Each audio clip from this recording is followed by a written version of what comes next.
Et salut à toi, j'espère que tu vas bien. Aujourd'hui je te retrouve pour une petite vidéo présentation, test et avis de la lamelleuse Silverline. C'est parti.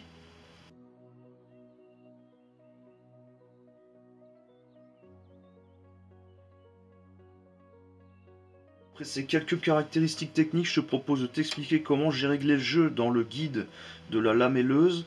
Donc c'est pas que ce modèle-ci qui est concerné, visiblement. Il y a quand même pas mal de modèles qui sont concernés par un problème de jeu dans le guide. J'ai simplement enlevé les vis qui se trouvent juste ici. Donc cette vis-là, de chaque côté. J'y ai rajouté simplement une rondelle.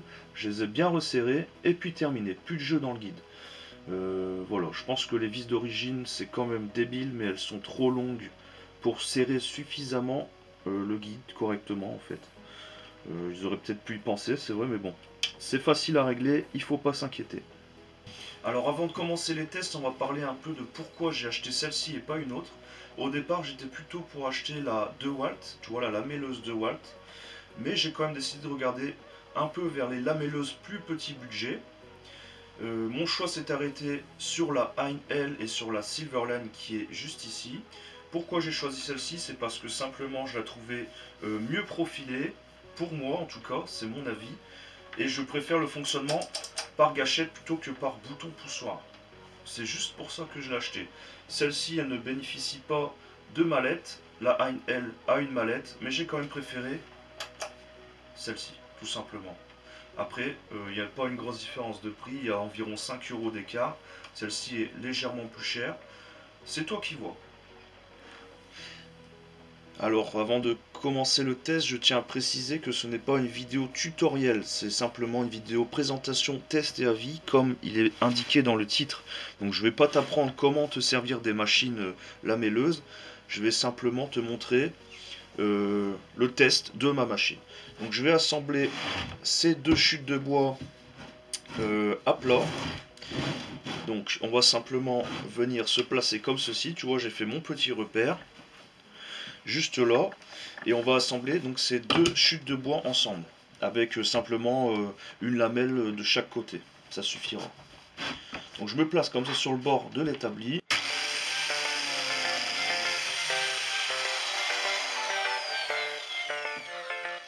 Hop, je me mets sur ma marque ici.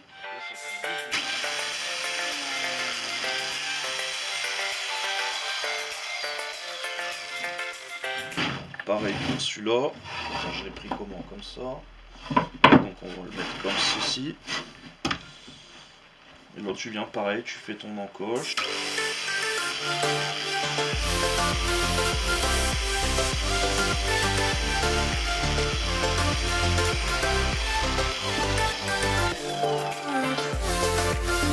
Tu prends tes deux lamelles, tu viens les mettre.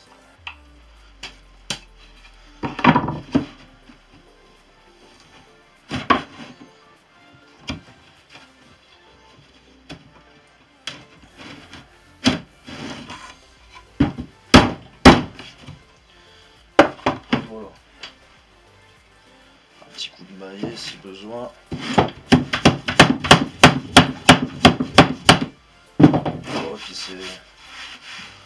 C'est bien assemblé, c'est bien affleuré, c'est nickel.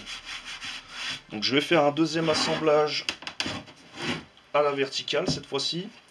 Donc je vais utiliser cette petite chute et encore ce morceau ici. Donc on va assembler ça comme ça, plus ou moins, tu vois. Donc on va prendre un petit serre-joint. Voilà.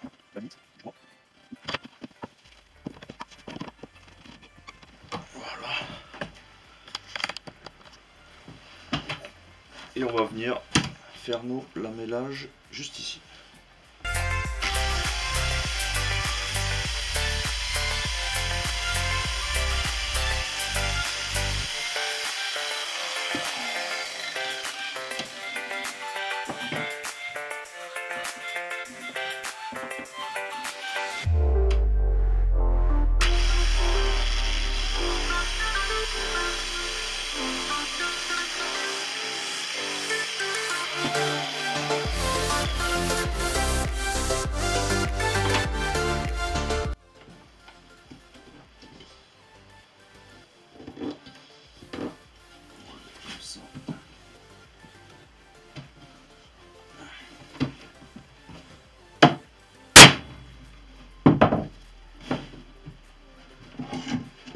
là tu te rends compte qu'on est nickel.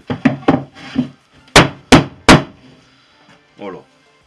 Voilà un petit peu ce que tu peux faire avec ce genre de petite machine, tu vois. Assemblage. Voilà. Tout simplement. Voilà, donc mon avis sur cette machine, c'est tout simplement que si tu es un bricoleur du dimanche, comme on appelle ça, pas un professionnel, que tu t'en sers pour bricoler de temps en temps, faire quelques meubles, tout ça, je pense que c'est l'idéal. Il n'y a pas besoin de dépenser plus.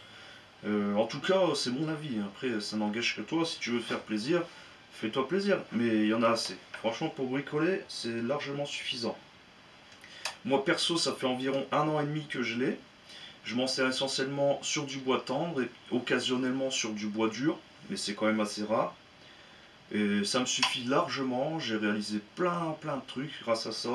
Tu vois, j'ai acheté une boîte de 1000 lamellos. J'ai pris que des 20. Je travaille que du 20, ma machine est toujours réglée pour du 20. Pour l'instant, j'ai pas de soucis particuliers. Alors voilà un petit peu ce que tu peux faire donc avec ce genre de petite machine. En tout cas, j'espère que la vidéo t'aura plu. Si c'est le cas, n'hésite pas à t'abonner, à laisser un petit pouce bleu et à mettre des questions dans les commentaires. Si jamais tu en as, n'hésite pas. Si tu as les moindres questions, que ce soit sur les machines ou sur toute autre chose, n'hésite pas, j'y répondrai, il n'y a pas de souci. En tout cas, je te remercie, je te souhaite de passer une bonne journée. Une bonne soirée, ça dépend à quel moment tu regarderas la vidéo. Allez, salut, à bientôt!